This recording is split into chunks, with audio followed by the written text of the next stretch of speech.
In this case, we consider as our champion the existing thing as C prime beta hat. So we are trying to show that the C prime beta hat happens to be the best possible linear unbiased estimator. That is, if you take any other linear unbiased estimator of the same quantity C prime beta, in that case you cannot have anything which has got smaller variance than C prime beta hat. Okay, so that is the existing champion, the defending champion. Now suppose you have got a challenger. The challenger must again be an unbiased linear estimator. Since it is linear, it must be a linear combination of the observations, namely the yi's. So it must be of the form L prime y. So that is the challenger. It also must be an unbiased estimator of C prime beta in order to qualify to be a challenger. So I assume that I have one such challenger.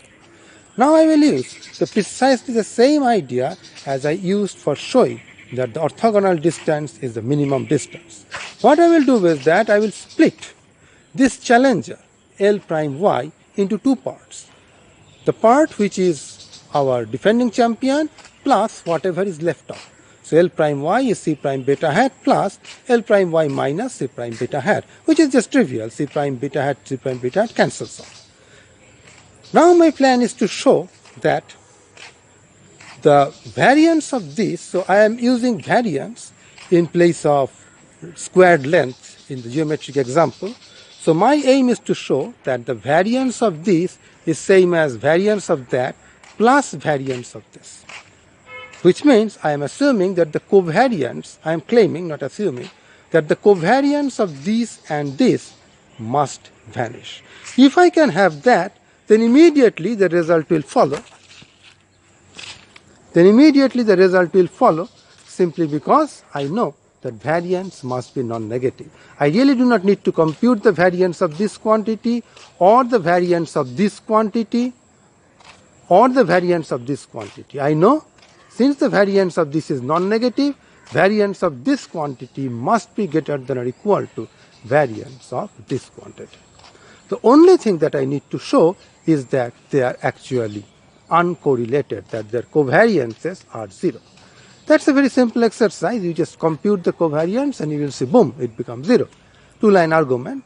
Now you might wonder, how is that possible? Because we had some C and some L. There must be something which relates that L with C. Otherwise, how can I expect that these two things will be 0? Well, there indeed is one such relationship, because remember, we have the fact that L prime y was a challenger, which means it is an unbiased estimator of C prime beta. So you just expand this expectation, equate that to C prime beta. You remember that this is true for all beta. That's why I have written this identity sign. So just equating this, you will get a simple expression relating the vector L with the vector C. Plug that in the covariance expression of these two. Just do it. In one line, you will see there's a massive amount of cancellation and you are left with nothing but 0. Try to do it yourselves. You can find it in our textbook, but it's fun if you try to do it yourself. Once you have that, you understand what we got. We have that this variance of this equals variance of this plus variance of this. That means variance of this must be greater than equal to variance of this, and that shows that this must be having the minimum possible variance. Now, how do I show uniqueness? Again, the same idea as our geometric example. If you find the variance of this is equal to variance of this, then that immediately implies the variance of this must be 0, because variance of this equals variance of this plus variance of this. These are all non-negative quantities, so this has to be a 0. And a variance being 0 means that the random variable must be a constant random variable. So this must be a constant random variable. To be entirely precise, I should say with probability 1. Okay, so with probability 1, this has to be constant. What is the constant? Very easy.